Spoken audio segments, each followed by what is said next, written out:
নিশিগঞ্জের বুড়া বাবার ধাম প্রায় 200 বছরের পুরনো।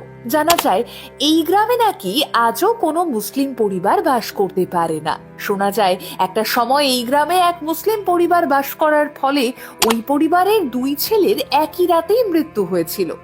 তবে ঠিক কি রয়েছে এই গ্রামের ইতিহাস, যা আজও কিনা মানুষের কাছে রহস্যময়?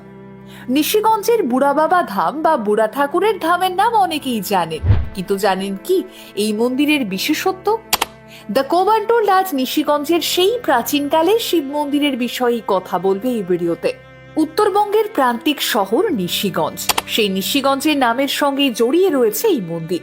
সূত্র মতে প্রায় 150 থেকে 200 বছরের পুরনো এই মন্দির। এও শোনা যায় কোন মুসলিম নাকি ওই মন্দিরের পাশ দিয়ে গেলে বুড়া বাবার মন্দিরে এসে প্রণামী স্বরূপ কিছু দিয়ে যান। কামতা তথা কোচবিহার রাজ্যের প্রতিষ্ঠাতা বিশ্ব সিংহের জন্ম শিবের কৃপায়। শৈব আরাধনার পটভূমিতে শিব এই অঞ্চলে বা অঞ্চল বিশেষে মহাদেব, বানেশ্বর, জল্পেশ্বর, মহাকাল, ভোলানাথ, ষান্ডেশ্বর, বুড়া বাবা ইত্যাদি নামে পরিচিত এবং প্রসিদ্ধ। শিববংশীয় কোচবিহার রাজ পরিবারে শিবের আরাধনা সাড়ম্বরে হতো, এটাই স্বাভাবিক।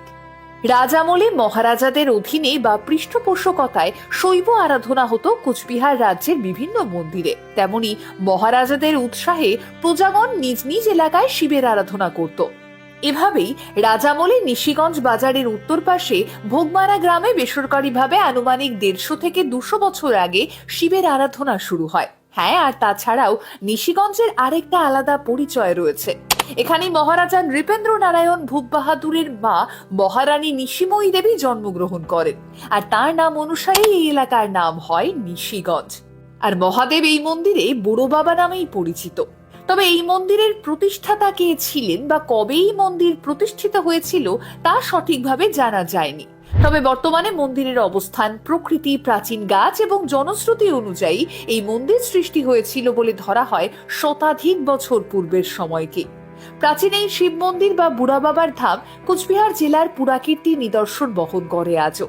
বুড়া বাবার ধামে পুরনো মন্দিরের কাঠামো নষ্ট হয়ে গেলেও এলাকাবাসীরা নতুন করেই মন্দিরটিকে গড়ে তুলেছেন। পুরনো শিবলিঙ্গকে মন্দিরের অভ্যন্তরে প্রতিষ্ঠা করে নিত্য পুজো দেওয়া হয়। এছাড়াও শিবের বাহন বাঘ, ষাঁড়কে মন্দিরের অভ্যন্তরেই রাখা হয়েছে।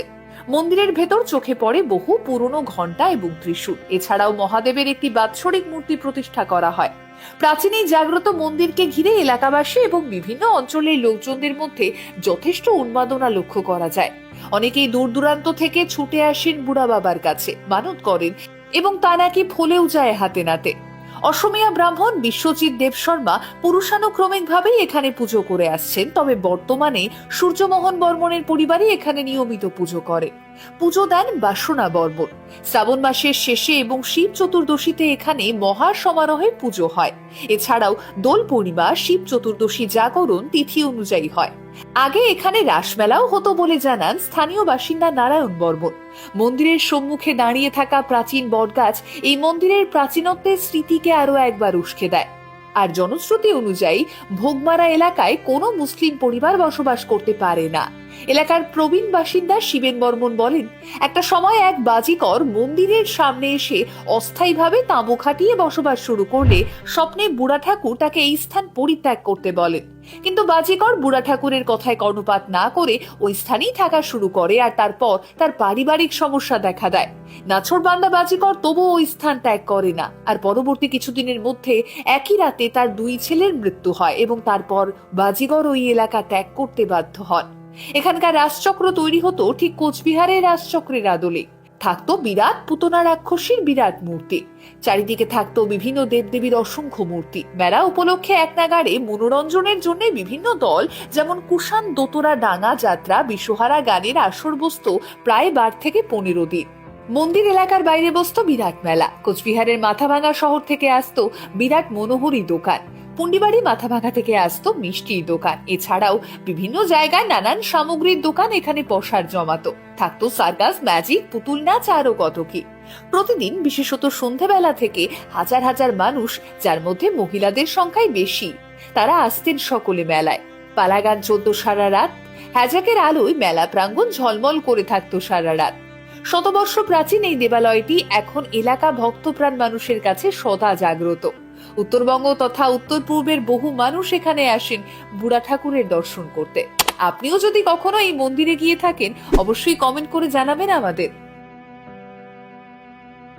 দ্য কোভ আনটোল্ড, প্রতিদিন মোটিভেশনাল এবং হিস্টোরিক্যাল বিভিন্ন ভিডিও দেখার জন্য অবশ্যই চোখ রাখুন আমাদের পেজে। দ্য কোভ আনটোল্ড বলে আমার আপনার মতো সাধারণ মানুষদের কথা, আর তাই সাধারণদের অসাধারণ গল্প শুনতে অবশ্যই আমাদের পেজে চোখ রাখতেই হবে আপনাকে।